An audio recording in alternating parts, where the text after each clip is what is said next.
Okay, 5 minutes discussion and 10 minutes break. So should we call the Dr. Bokar back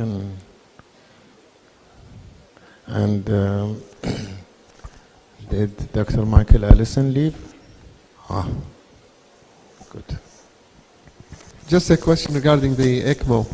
For a secondary hospital that doesn't have a cardiac facility, and we face patients which fits the criteria, maybe your criteria for lactate and their clinical setup. We face them maybe once every 2 weeks, once every 3 weeks.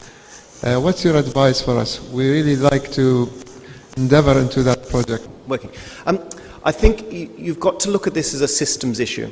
So either within your health system, you decide that ECPR will be done in one institution, in which case you all agree that that institution will take a certain category of cardiac arrest, in which case that institution puts in place the resources to achieve this. Or, on a system level, you decide to have multiple hospitals providing it, in which case you're going to have to look at volume, training, access.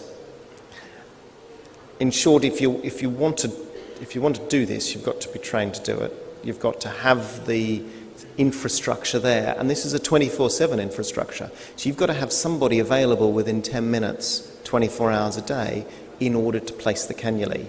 Now, the solutions in my hospital are not going to be necessarily the same as solutions in your hospital, and the solutions in my healthcare system aren't going to be the same in yours. So, unfortunately, there's not a really simple answer, because you've got to look at the system-wide approach. How many cardiac arrests do you have?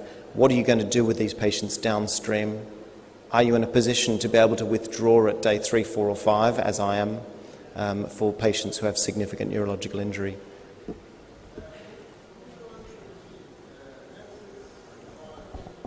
Yeah. So for us, we have intensivists cannulate. We have perfusionists there at the onset of ECMO. So the perfusionists prime the pump. They're there for commencement. They're there for mobilization of patients, etc. But the nurses run the pumps on their own, minute to minute, with oversight from the intensive care consultant. But the nurses do it all.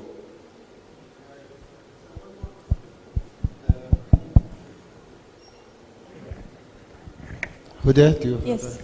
Thank you very much for brilliant lectures, really, from the three speakers. I really enjoyed this session very much. I've got several questions, but I know there's people in the queue, but I'll start with Dr. Bokar regarding simulation versus in situ training. I really like the video you showed, and it really shows what the problems are with the in situ simulation training. And I remember being involved in a similar situation. It wasn't as disastrous as that, but we were running like a scenario in the maternity hospital, and we ran the scenario, and we just did things as usual. And you tend to kind of tell people in advance, certain people, that you're going to do simulation scenario, so that you don't get a panic and you don't get all the disasters like you illustrated in the video. But we forgot to tell the pediatricians. So when we ran the scenario and the emergency drill went, the pediatricians all came down thinking it was a disaster, but it wasn't, and they were actually involved with the patient, and they had to one of them had to leave them, and they were really upset that we did it and we didn't inform them in advance. But in the same time, you want to test the system, as you said, to see whether it's working and whether people will respond to you, so you don't want to tell them in advance. So how do you manage this challenge, between trying to do it in real life situation and at the same time to be safe? I think this is very important, and I think to work from bottom up and top down, the way that we do it, we really have everybody informed ahead of time. We have everybody informed ahead of time through circulating memos to departments and chairmen. And we always get the hospital administration involved early on. So everybody in these clinical situations know that there will be mock drills. You know, we had this resistance because if people are not signing in, if the administration is not signing in, it will be a big problem. But now, even at the Ministry of Health, not only university hospital or National Guard or military hospital, even Ministry of Health hospitals, and even at temporary location in Hajj, it's becoming routine that the days leading to Hajj, before a pilgrimage arrive, all hospitals in Mecca, Mina, Arafat, Muzdalifah, all go through simulation in situ before pilgrimage come.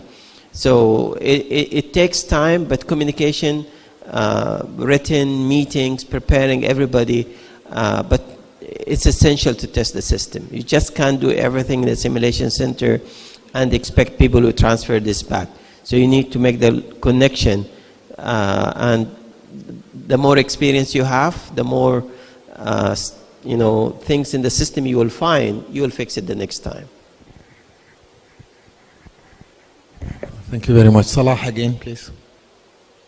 We're going to take questions for 5 minutes more, and anybody wants to leave for a break, please come back in 10 minutes. Thank you. Salah, did you another question? Okay, go ahead, please. My question is for Dr. Allison. You talked about a great approach for the penetrating trauma. I want to know what do you think about the other end of the spectrum, the non-penetrating ones, how to approach it, when to suspect it, and when it is safe to say that this patient, he might go home or he gets admitted or he goes to the OT. Thank you. That's a great question, and let me just repeat it, is what about the blunt trauma patient, the blunt chest trauma patient? What are we doing for these patients? And I think that my answer today is probably going to be different than what you're doing in a year and maybe even 5 years, because the literature is actually changing on that. And that's the use of early echocardiography and high sensitivity troponin in evaluating these patients that are coming in. First, on the high sensitivity troponin use in blunt cardiac injury, I think the data right now is in the middle. I don't think there's clear-cut evidence that you are going to be able to screen effectively with, I think you're going to be overly sensitive in seeing patients and keeping them in the hospital and not discharging patients that potentially can go. But you probably know that there are case reports of all of these delayed injuries from cardiac contusions and cardiac trauma, so you don't want to miss those patients and send them home and have a cardiac event. So what I've seen in looking through the literature is that a lot of centers are including point-of-care troponin into the evaluation of these patients, and if it is positive, they'll keep them for observation up to 24 hours.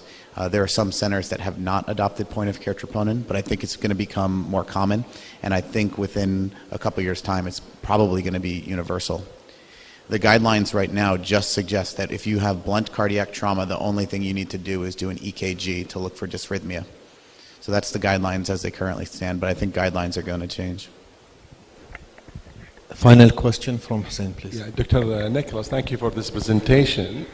You did mention following 10 minutes of CPR, you should consider ECMO.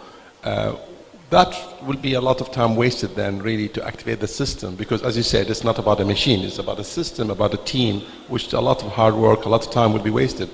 Wouldn't it be like within 1 or 2 minutes, really you should activate the system and then wait for 10 minutes to actually initiate it then?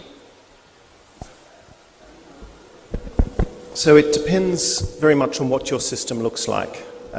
We wait until the 10-minute mark in order to activate, on the basis that we can then muster quickly and then commence ECMO, because commencing ECMO takes 20 to 30 minutes. It's more about selecting the patients. So if you've got 10 minutes of CPR, many patients will have already gotten ROSC, or you'll know what their age is, or you'll know a little bit more about them. So it's trying to not continually activate the resource. But you're right, in some systems, they keep the team virtually permanently available within the emergency department because they have so many cardiac arrests. And the Taiwanese do that. And so they have a standing ECPR team, so they do it permanently. We don't have a standing ECPR team that's just waiting, purely people allocated to do nothing else other than do ECPR. So we wait until the 10-minute mark. Those that clearly have got ROSC we don't have to worry about. We often know a little bit more about the patient by the 10 minutes and choose not to activate. And then you've got a smaller group of patients that you choose to activate, knowing that you can then get the team down and get them on within the next 20 minutes or so. Thank you very much. Just a small comment. I met with Richard Jonas, the pediatric cardiac surgeon from Harvard, about 12 or 14 years ago. And they had instituted the ECMO program in their practice. And they said whenever, cardiac arrest happen, while we're resuscitating, we look for reasons, not to put, a patient on ECMO, meaning that everybody goes on ECMO, and without delay. But of course, they have a, very fast intervention, and just a small comment. Thank you. Thank you.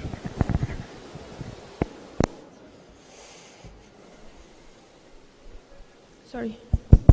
We're going to start the next session in 10 minutes. The next session 10 minutes later than usual. So 10 past 10 for the next session, just to overcome the delay. Yeah. So 10 past 10, next session starting. Thank you. Thank you. Oh, hang on. I thank our guest speakers. Well, we would like before, Dr. Imad, before we finish, Dr. Abdulaziz Boker is going to leave us today. Unfortunately, he's got another meeting to catch, so I'll just have to come up to the stage. We'd like to thank him for coming here to Kuwait and being with us and giving us the 2 brilliant lectures, really, on simulation. We really enjoyed them, and we enjoyed your presence and your experience and your comments and feedback on our first simulation session that was conducted yesterday. So that was really great to have you here, and thank you very much for being with us. We'd like just to hand you.